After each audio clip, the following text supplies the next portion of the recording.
என்ன ரஜினி சார், உங்களை யாராரோ என்னென்னமோ கேள்வி கேட்டிருக்காங்க, கடுமையாக விமர்சனம் பண்ணியிருக்காங்க. அதெல்லாம் நீங்கள் கடந்து போனீங்க. ஆதவ அர்ஜுனா உங்களை என்ன சொல்லிட்டாரு? அவருக்கு ஒரு கண்டனம் தெரிவித்து அவரை மன்னிப்பு கேட்குற அளவு கொண்டு வந்து விட்டுட்டீங்க. அவரும் பெருந்தன்மையாக மன்னிப்பு கேட்டுட்டாரு. உங்களை யாராரோ கடுமையாக பேசுனாங்க ரஜினி சார். ஆனால் அதெல்லாம் நீங்கள் கண்டுக்கல. எதுக்காக அப்படி ஒரு தலைபட்சமாக செயல்படக்கூடாது? ஒவ்வொருத்தனும் உங்களை விமர்சனம் பண்ணும்போது எல்லாரையும் நீங்கள் கேள்வி கேட்டிருக்கணும், கடுமையாக சாடி இருக்கணும். அதெல்லாம் செய்யாமல் ஆதவ அர்ஜுனா பேசுனதை மட்டும் நீங்கள் கையில் எடுத்துக்கிட்டது எதுக்கு? இப்போ உங்களை யாராரோ என்னென்னமோ பேசியிருக்காங்க, அது உங்களுக்கும் தெரியும். இருந்தாலும் அவங்க கூட நீங்கள் இன்னமும் பேசிட்டு தான் இருக்கீங்க, பழகிட்டு தான் இருக்கீங்க. அந்த வீடியோ பார்த்துட்டு இருக்கிற மக்களே, இப்போ உங்களுக்காகவும் ரஜினி சார் உங்களுக்காகவும் அந்த வீடியோ கிளிப்பிங்ஸை இப்போ நான் போடுறேன். அதை பாருங்கள், பார்த்துட்டு நீங்கள் பதில் சொல்லுங்கள். லட்சக்கணக்கான ரசிகர்களை நாங்க வச்சிருக்கிறோம். ஒரே தேர்தலில் முதலமைச்சர் அந்த புடுங்கில்ட்ட நான் சொல்றது, ஓ உருவப்படம் பொறிச்ச பதாகைக்கு பால் ஊத்துறவன்ட்ட சொல்லணும். நீ அதுக்கு பதிலா ஒரு மரத்தை நட்டு நீரை ஊத்துறான்னு நீ சொல்லணும். அப்பதான்டா நீ மண்ணை நேசிக்கிற. நான் வருவேன். ஒரு வெற்றிடம் இருக்குது, சுடுகாட்டுல கூட நிறைய வெற்றிடம் இருக்குது. மண்ணுக்குள்ள மயில் மேல பார்த்தா மூளை விழுந்த பிரதேசம் இருக்கு. மரியாதை ரசனிகாந்த் கூட்டம் என்ன பேசுவாரு கேட்க முடியாது. சூப்பர் ஸ்டார் யாரா? சூப்பர் ஸ்டார் யார்? சூப்பர் ஸ்டார் லதான் ஒரு நடிகை அவர் காதலிக்க,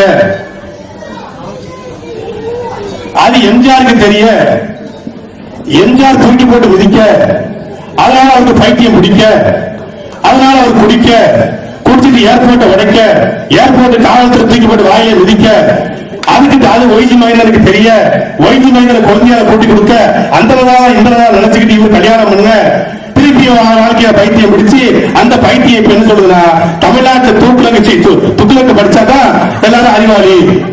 நீங்க துக்குலக்கு படிங்க. அடையாளம் காண வேண்டிய சூழல் தமிழகத்தில் உருவாக்கி விட்டது நான் சொல்லுவேன். காரணம் என்னன்னா, சமூக விரோதிகள் தான் இதை செய்தார்கள் சொல்றாரு.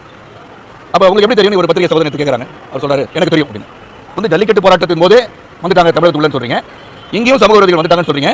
அப்ப சமூக விரோதிகள் யார் என்று தெரிந்த ரஜினி உடனடியாக அந்த பட்டியலை கொண்டு போயிட்டு ஒன் மேன் கமிஷன் வச்சிருக்காங்க இல்லையா, அருணா ஜெகதீஷன் அவர்கள். அவர் முன்னாடி பட்டியல் கொடுங்க, இல்லாட்டி உங்களை தேச துரோக சட்டத்தின் கீழ் உங்களை கைது செய்ய வேண்டிய சூழல் உருவாங்க. சப்ரசிங் தி ஃபேக்ட். சமூக விரோதிகள் ஊடுருவிட்டாங்க, தீவிரவாதிகள் ஊடுருவிட்டாங்க சொல்லிட்டு போயிட்டீங்கன்னா உங்கள்கிட்ட இருக்கிற செய்தியை சொல்லுங்க, அடையாளம் காட்டுங்க. நீங்க சொல்றீங்க, உங்களுக்கு தெரியுமா? பார்த்தீங்களா ரஜினி சார்? பொதுமக்களே நீங்களும் பார்த்துருப்பீங்க. இப்போ இது மாதிரி ஏகப்பட்ட பேர் ரஜினியை பற்றி விமர்சனம் பண்ணியிருக்காங்க. அதுக்கெல்லாம் ரஜினி எந்த விதமான எதிர்வினையும் ஆற்றாமல் கடந்து போயிட்டார். இப்போ ஆதவ அர்ஜுனா என்ன பேசிட்டாரு? என்னங்க ரஜினி சார், கொஞ்சமாவது யோசிங்க. கஷ்டமாக இருக்குது மனசு. உங்களை நம்பி நாங்கள்லாம் என்னென்ன பண்ணியிருப்போம். என்ன ரஜினி சார் போங்க. என்ன ரஜினி சார், உங்களை யாராரோ என்னென்னமோ கேள்வி கேட்டிருக்காங்க, கடுமையாக விமர்சனம் பண்ணியிருக்காங்க. அதெல்லாம் நீங்கள் கடந்து போனீங்க. ஆதவ அர்ஜுனா உங்களை என்ன சொல்லிட்டாரு? அவருக்கு ஒரு கண்டனம் தெரிவித்து அவரை மன்னிப்பு கேட்குற அளவு கொண்டு வந்து விட்டுட்டீங்க. அவரும் பெருந்தன்மையாக மன்னிப்பு கேட்டுட்டாரு. உங்களை யாராரோ கடுமையாக பேசுனாங்க ரஜினி சார். ஆனால் அதெல்லாம் நீங்கள் கண்டுக்கல. எதுக்காக அப்படி ஒரு தலைபட்சமாக செயல்படக்கூடாது? ஒவ்வொருத்தனும் உங்களை விமர்சனம் பண்ணும்போது எல்லாரையும் நீங்கள் கேள்வி கேட்டிருக்கணும், கடுமையாக சாடி இருக்கணும். அதெல்லாம் செய்யாமல் ஆதவ அர்ஜுனா பேசுனதை மட்டும் நீங்கள் கையில் எடுத்துக்கிட்டது எதுக்கு? இப்போ உங்களை யாராரோ என்னென்னமோ பேசியிருக்காங்க, அது உங்களுக்கும் தெரியும். இருந்தாலும் அவங்க கூட நீங்கள் இன்னமும் பேசிட்டு தான் இருக்கீங்க, பழகிட்டு தான் இருக்கீங்க. அந்த வீடியோ பார்த்துட்டு இருக்கிற மக்களே, இப்போ உங்களுக்காகவும் ரஜினி சார் உங்களுக்காகவும் அந்த வீடியோ கிளிப்பிங்ஸை இப்போ நான் போடுறேன். அதை பாருங்கள், பார்த்துட்டு நீங்கள் பதில் சொல்லுங்கள். லட்சக்கணக்கான ரசிகர்களை நாங்க வச்சிருக்கிறோம். ஒரே தேர்தலில் முதலமைச்சர் அந்த புடுங்கில்ட்ட நான் சொல்றது, ஓ உருவப்படம் பொறிச்ச பதாகைக்கு பால் ஊத்துறவன்ட்ட சொல்லணும். நீ அதுக்கு பதிலா ஒரு மரத்தை நட்டு நீரை ஊத்துறான்னு நீ சொல்லணும். அப்பதான்டா நீ மண்ணை நேசிக்கிற. நான் வருவேன். ஒரு வெற்றிடம் இருக்குது, சுடுகாட்டுல கூட நிறைய வெற்றிடம் இருக்குது.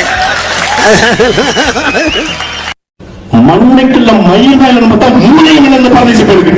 மரியாதை ரசனிகாந்த்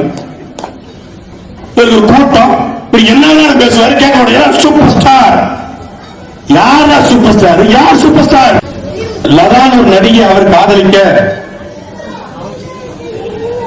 அது எம்ஜிஆருக்கு தெரிய, எம்ஜிஆர் தூக்கி போட்டு விதிக்க, அதனால அவருக்கு பைத்தியம் பிடிக்க, அதனால அவர் குடிக்க, குடிச்சிட்டு ஏர்போர்ட்டை உடைக்க, ஏர்போர்ட் காவல்துறை தூக்கி போட்டு வாயை விதிக்க, அதுக்கு அது ஒய்ஜி மைனருக்கு தெரிய, ஒய்ஜி மைனரை குழந்தையால கூட்டி கொடுக்க, அந்த நினைச்சுக்கிட்டு இவர் கல்யாணம் பண்ணுங்க, திருப்பி வாழ்க்கைய பைத்தியம் பிடிச்சு அந்த பைத்தியம் இப்ப என்ன சொல்லுதுன்னா தமிழ்நாட்டு துக்ளக்கு படிச்சாதான் எல்லாரும் அறிவாளி. நீங்க துக்ளக்கு படிங்க. வந்து அடையாளம் காண வேண்டிய சூழல் வந்து தமிழகத்தில் உருவாகி விட்டது நான் சொல்லுவேன். காரணம் என்னன்னா சமூக விரோதிகள் தான் இதை செய்தார்கள் சொல்றாரு. அப்ப உங்களுக்கு எப்படி தெரியும்? ஒரு பத்திரிகை சகோதரத்தை கேட்கறாங்க. அவர் சொல்றாரு எனக்கு தெரியும் அப்படின்னு. வந்து ஜல்லிக்கட்டு போராட்டத்தின் போதே வந்துட்டாங்க தமிழகத்துள்ள சொல்றீங்க, இங்கேயும் சமூக விரோதிகள் வந்துட்டாங்கன்னு சொல்றீங்க. அப்ப சமூக விரோதிகள் யார் என்று தெரிந்த ரஜினி உடனடியாக அந்த பட்டியலை கொண்டு போயிட்டு ஒன் மேன் கமிஷன் வச்சிருக்காங்க இல்லையா அருணா ஜெகதீஷன் அவர்கள், அவர் முன்னாடி பட்டியல் கொடுங்க. இல்லாட்டி உங்களை தேச துரோக சட்டத்தின் கீழ் உங்களை கைது செய்ய வேண்டிய சூழல் உருவாகிறேன். சப்ரசிங் தி ஃபேக்ட். சமூக விரோதிகள் ஊடுருவிட்டாங்க, தீவிரவாதிகள் ஊடுருவிட்டாங்கன்னு சொல்லிட்டு போயிட்டீங்கன்னா உங்கள்கிட்ட இருக்கிற செய்தியை சொல்லுங்க, அடையாளம் காட்டுங்க. நீங்க சொல்லுங்க, உங்களுக்கு தெரியுமே. பார்த்தீங்களா ரஜினி சார், பொதுமக்களே நீங்களும் பார்த்துருப்பீங்க. இப்போ இது மாதிரி ஏகப்பட்ட பேர் ரஜினியை பற்றி விமர்சனம் பண்ணியிருக்காங்க. அதுக்கெல்லாம் ரஜினி எந்த விதமான எதிர்வினையும் ஆற்றாமல் கடந்து போயிட்டார். இப்போ ஆதவ அர்ஜுனா என்ன பேசிட்டார்? என்னங்க ரஜினி சார், கொஞ்சமாவது யோசிங்க. கஷ்டமாக இருக்குது மனசு. உங்களை நம்பி நாங்கள்லாம் என்னென்ன பண்ணியிருப்போம். என்ன ரஜினி சார், போங்க.